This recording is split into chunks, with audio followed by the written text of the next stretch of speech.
Hello, my young cellists. I hope that you enjoy this set of videos coming up and that it is helpful in you getting proper posture and proper hand position and hearing the notes to be played on the instrument. So we are going to get started. In this video we're going to talk about hand position, instrument setup, and the parts of the instrument, and a little bit about posture as well. So from the top, we have the scroll of the instrument. It's this section up here that looks like a scroll of paper, and it comes down into the peg box. The peg box holds these tuning pegs, if you can see them. Tuning pegs hold the tension on the end of the string. The string gets into this little groove here on this larger piece of wood called the nut. The strings go all the way down the body of the instrument, and they rest above the fingerboard. And you can see here, when we push the string down, that's how we're going to change notes later. The fingerboard is connected to the neck. This is the shoulder. These are the bouts. And I'm going to have to lift the cello up so you can see. Okay, we have the shoulder bouts, the C bouts. We have the top. We have the back. And then we have the strings sit on another grooved piece of wood down here called the bridge. And those hold the strings because the neck of the cello is curved, and the bridge holds those strings at that curve. The strings then go into the fine tuners. These make small adjustments on the string to keep your instrument in tune. The fine tuners are a part of the tailpiece. The tailpiece goes over a saddle down here, and then there is a thing called the tail gut, which wraps around the end pin. The end pin is a movable piece of metal that adjusts. Your instruments will have a wing nut. Mine has a hex bolt here, and so I have to use an Allen wrench to adjust it. But yours will be able to extend back and forth. The way we want to set our cello up, we want to sit on the edge of our chair, not with our back leaning against, but up on the edge of the chair, knees about shoulder width apart, if not a little bit more. And then we want the cello to lean, the inside shoulder, lean against our chest. And then I'll move the camera a little bit so you can see how it is against my legs. We want it just a little bit further out on the left side than on the right side.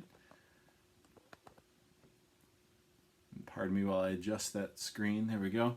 And then we want to have the cello set up to where the C peg is going to be at about the level of the hole in our ear.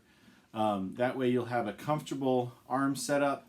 Your arm should be not up in the air, not drooping down, never resting on the side. Your thumb goes directly behind where your second finger will go. We'll talk about that more in the next video. If your cellos have tapes or a full fingerboard sticker, you have tapes for first finger, third finger, and fourth finger, and then second finger sits in the middle. If you have the full fingerboard tape, there will probably be a gray line in between, and then the full fingerboard tapes, I think the colors are in another order, but we'll talk about first, second, and first finger. The yellow tape up here is for an extension, which we won't get to until book 2. Okay, so for the next couple of pages, we're going to be doing pizzicato, which is where we take our thumb and we place it on the side of the fingerboard, and then we take the index finger, but we're not going to pluck it from the top. We're actually going to pluck it from the side, and we're going to make it sound like this.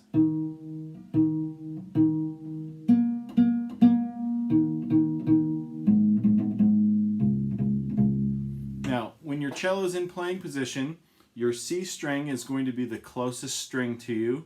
The G string is next. The D string is the second farthest away, and the A is the farthest away. For the first half of this book, we're going to be mostly on D and A strings, which is the one farthest to the left and the one second to the left. So get used to where D and A are. D is the middle one, upper middle. A is the top.